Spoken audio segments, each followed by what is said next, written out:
How's it going, bros? My name is PewDiePie, and today I'm redoing my UFC 320 predictions because that video fucking sucked. It had horrible watch time retention, and it's just not a good video. So today we're redoing it.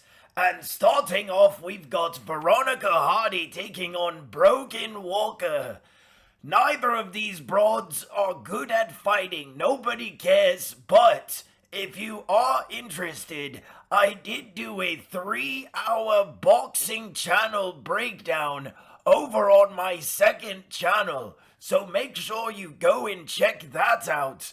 This one, I think, just like every other lady fight, probably is a boring split decision.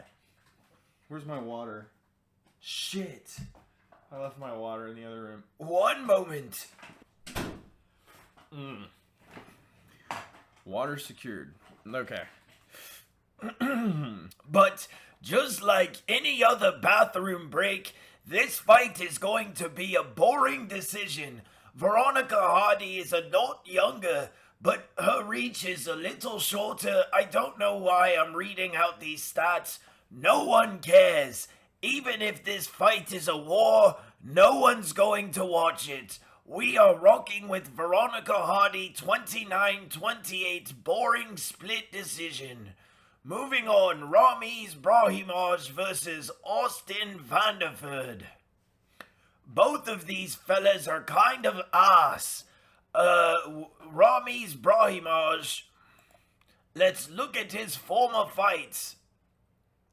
Just a bunch of nobodies, and he lost to Themba Gorimbo and Court McGee. Who is this, Billy Ray Goff? Yup. Ramiz Brahimaj is not very good, but neither is Austin Vanderford. This might be one of those scraps that it's an all-out war, or both of these guys just jab and... Gross. Or both of these guys just jab and dance at each other at range. Either way, no one cares. Moving on. I guess I have to pick one. Ramiz Brahimaj via decision. What are the odds? Okay, I don't even know what any of this shit means. Moving on, we've got the undefeated Basharat Bro versus Chris Gutierrez. Who was Gutierrez's last fight against? Gutierrez has been fighting a lot of stiff competition. Pedro Munoz, Song Yadong. Who up songing they Yadong? He beat Julian Castaneda just a few months ago. 1 year between fights and then a 2-month turnaround. These fighters make no sense. But we are rocking with Chris Gutierrez. I don't think that Farid Basharat is very good. Only 28 though. Who was his last fight against? It's been a year. Victor Hugo. Oh no. Topuria versus Holloway. Rest in peace. Oh, he beat Damon Blackshear. He kind of has somewhat of a resume. Interesting. Either way, we are rocking with Chris Gutierrez. I think this is the first fight that actually anyone cares about. And more than likely, I think Chris Gutierrez probably gets it done via decision. Moving on, we've got Macy Chasson versus Yana Santos. Boo! Boo! Another fucking bathroom break. I know Macy Chasson has kind of a shit record, but every fucking woman on the planet does. So, what are you going to do? Macy Chasson is just this angry lesbian who just beats up everyone. Oh, she lost to Ketlin Vieira, but beat Mayra Bueno Silva. Oh, this broad. Okay. Yeah, Macy Chasson probably beats Yana Santos. Another boring bathroom break where you just go and jerk off in the men's room. You know, one of those fights. Moving on. Nikolai Varitnikov versus Punahele Soriano. Another fucking nobody. This card has so many nobodies on the prelims. Goodness. But Nikolai Varitnikov versus Punahele Soriano, or however you say his name. Both of them have mid records. Nobody cares. It's a welterweight fight. This probably ends in a boring decision. What are the odds? Varitnikov via submission. What a fucking surprise. OV via decision? Wow, wish I could say I'm shocked. So that's probably what's going to happen. The fucking white Muslim puts this guy in a pretzel. Moving on. Edmund Shabazian versus Andre Muniz. This fight sucks. Edmund Shabazian last fought against Andre Petroski. Andre Petroski sucks. Dylan Budka sucks. But he lost to Gerald Mearshot before the boss music even started playing. Holy moly. He also has losses to Hernandez, I think Imavov, and Baralho. Yeah, Imavov, Derek Brunson, Jack Hermanson. He's lost to everyone. Edmund Shabazian, not good fighter. Andre Muniz is really not that much better either. Who has he fought? He lost to Ikram Aliskerov. I don't think Aliskerov is good at all. I think Aliskerov sucks, but his name ends in OV, so he gets promoted. What a shit-ass fight. We're rocking with Andre Muniz, even though I just was talking shit about him. Probably 29-28 decision. Moving on, the first fight to the card anyone fucking cares about. Patchy Mix versus Yakub. We've got Yakub, who is, I believe, the LFA champ. Oh, KSW, big fucking difference. Doesn't matter. Yakub, he's just fought cans, only cans. How old is Yakub? 29. Yakub, you're a bit old. Patchy Mix is 32 though. Everyone's rocking with Yakub on this fight because Patchy Mix just stood out there and just jiggled at range. And he didn't throw anything. I think Patchy Mix probably doesn't have the jitters nearly as bad. But Yakub has only fought cans, so we know nothing about him. I'm rocking with the safe pick. I think Patchy Mix probably wrestle fucks him. Probably gets it done. Very boring decision. 30-27. Moving on. Daniel Santos versus Ju Sang Yu. We've got the Korean guy versus Daniel Santos.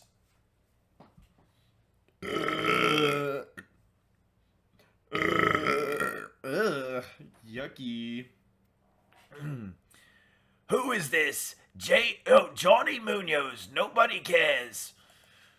We're rocking with Ju Sang Yu. Daniel Santos is not very proven.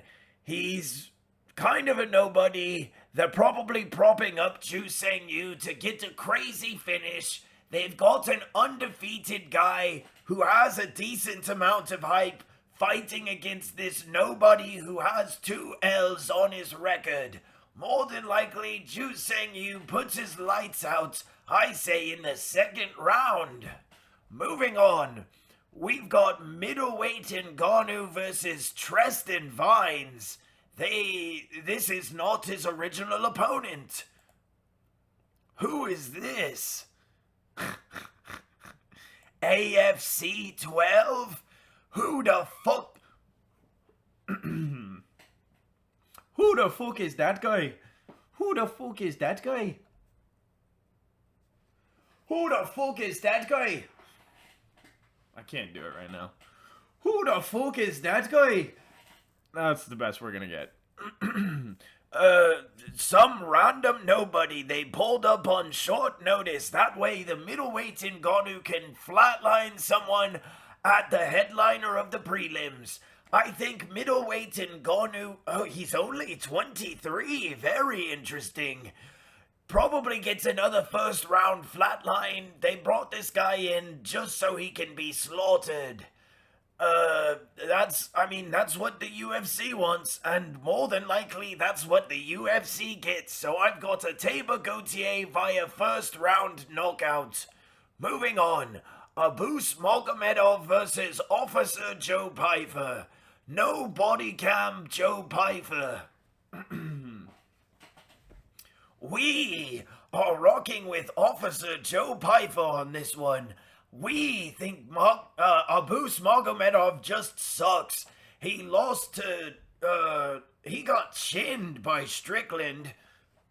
He lost to Baraujo, got chinned by Strickland, and then barely beat a really shitty Michel Pereira, who got knocked out by Kyle Dawkins.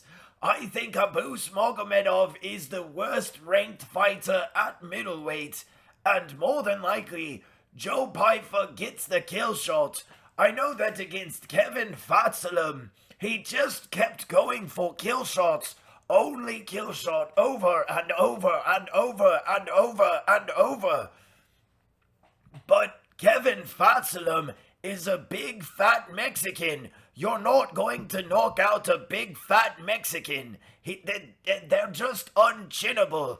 And Joe Pyfer, instead of, I don't know, trying to mix things up, get the sub, get more points, he almost let the fights get away from him because Kevin Fatsalem is just unchinnable.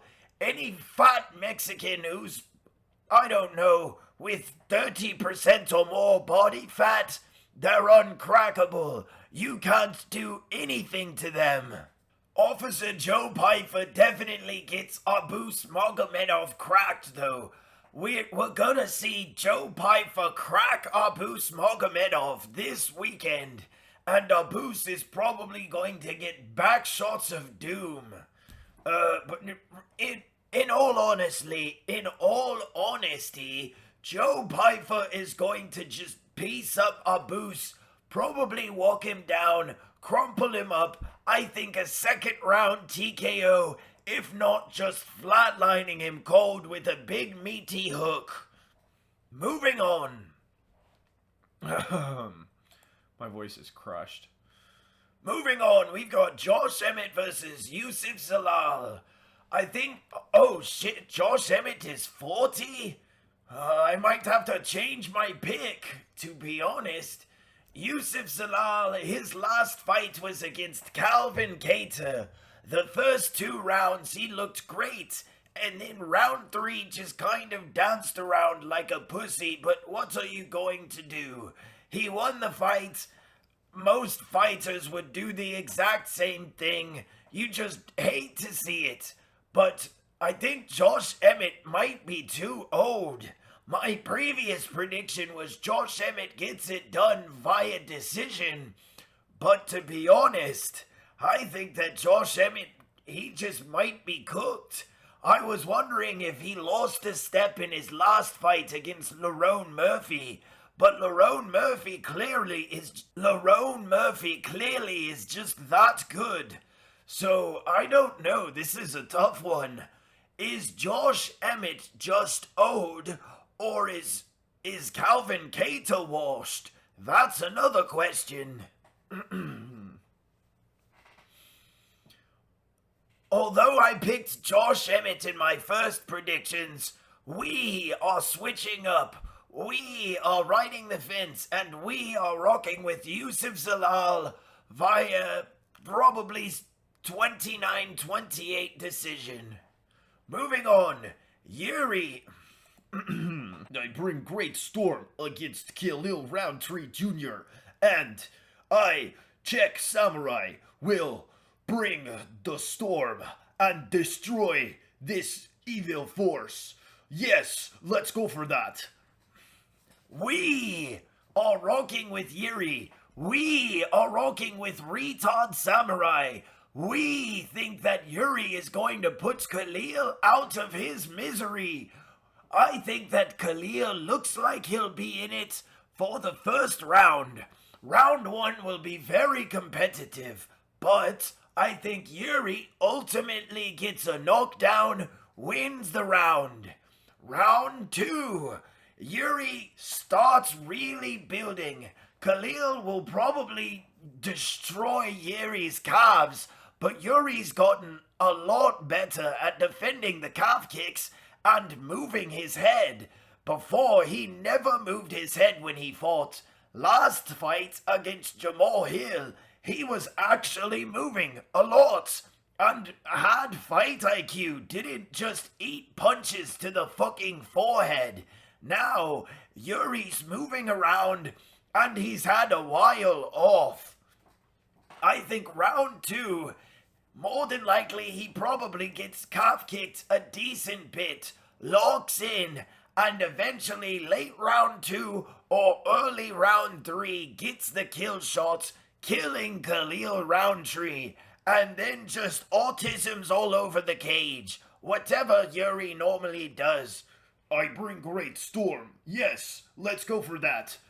And I don't know, fucking, commit seppuku or something. So we are rocking with Autistic Czech Samurai. Let's go for that. Yuri Prohaska via early 3rd round, late 2nd round KO. Moving on, we've got Marab versus Corey. I know that I jokingly said that Corey wins. Corey does not stand a chance. Corey is getting fucked up by Marab. More than likely, you know, I would love to see Corey just flying me Marab into oblivion. That is not going to happen. Corey chokes every single time he's given a big opportunity. Corey is the king of choking. Marab acts strictly on impulses. Marab can't overthink things because he doesn't think. Marab is just one machine that has one function. Go! There is no off switch. There is no anything. You can't reprogram him. He is a force of nature. And Corey Sandhagen is a fucking nerd who overthinks everything. Corey will try and get into Marab's head and psych him out, but there is no getting in Marab's head. There's nothing to get into. It's just like a block of concrete. I'm thinking of the visual of just like, I don't know, someone's head just being filled with cement. That's Marab's head is actually just filled with cement. Like that. That's the only explanation. Oh my god! Like the clip of him jumping into the water is the only thing that comes to mind whenever I think of Marab and any semblance of intelligence. Like the man is he is the embodiment of instinct. There is no deeper thought because there is no thought. It's just go. Okay. Now that I'm letting my voice recover, taking another sip.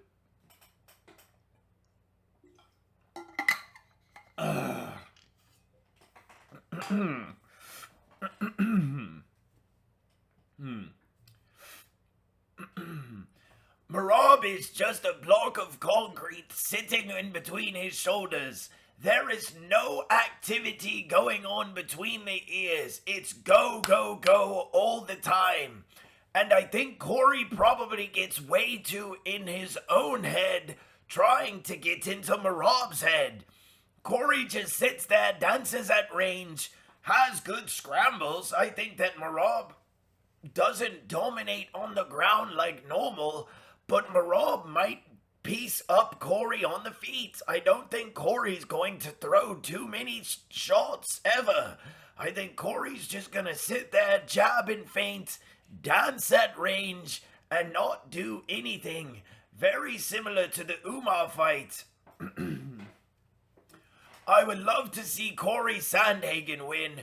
White people win the function has Corey Sandhagen, but Corey probably doesn't. We are rocking with Marab 49-46.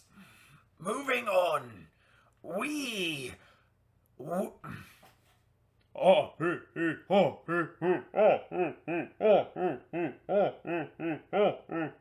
Shama no Shama. Shama.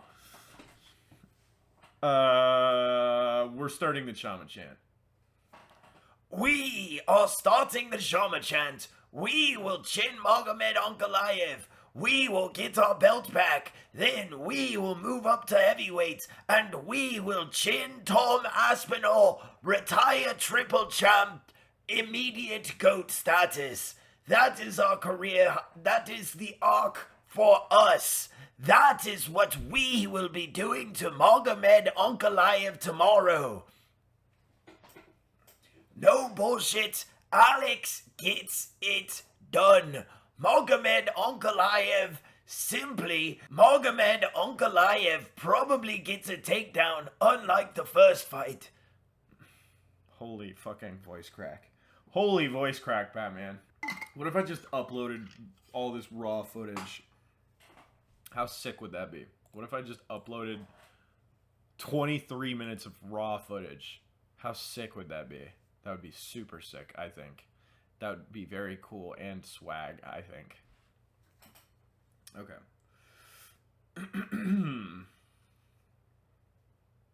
Holy voice crack, Batman.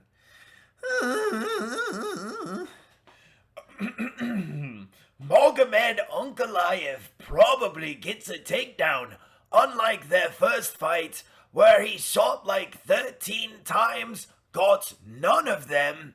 But this time, I think Alex lets him. Let me explain. Alex was way too focused on not being taken down. That's what his primary objective was throughout their first fight.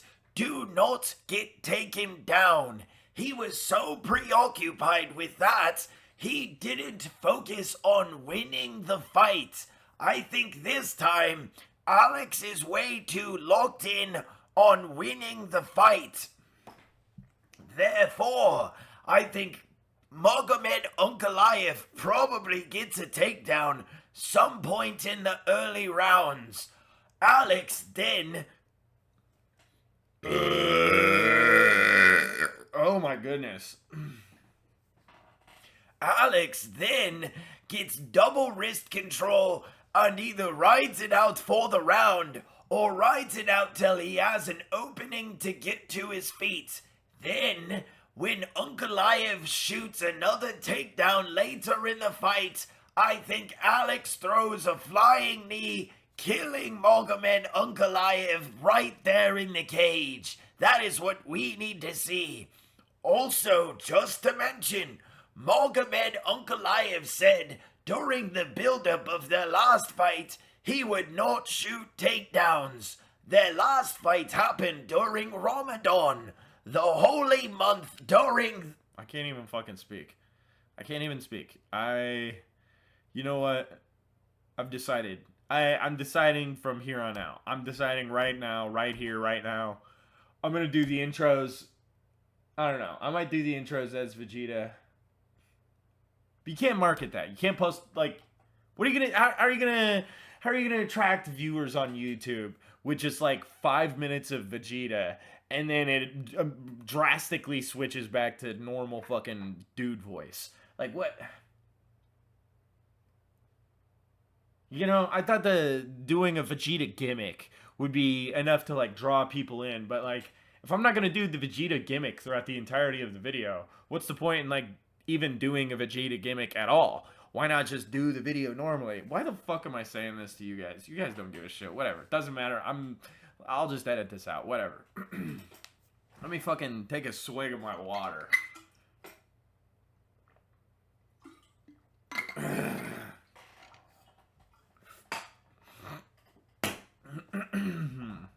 Okay.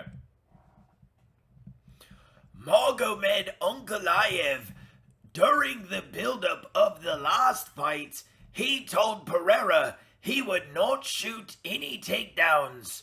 The last fight took place during Ramadan, the holiest month within the religion of Islam. Magomed Ankalaev is proudly Muslim. He lied during Ramadan.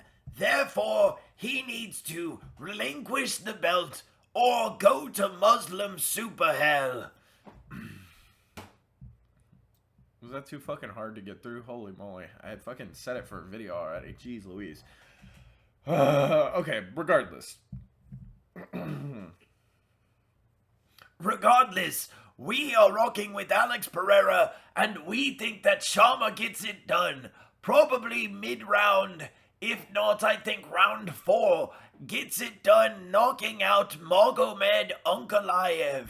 We need that to happen, or we are killing ourselves. Thank you all for watching. Make sure you like, subscribe, and do all of the other YouTube things. Comment down below who you think will win. Thanks for watching.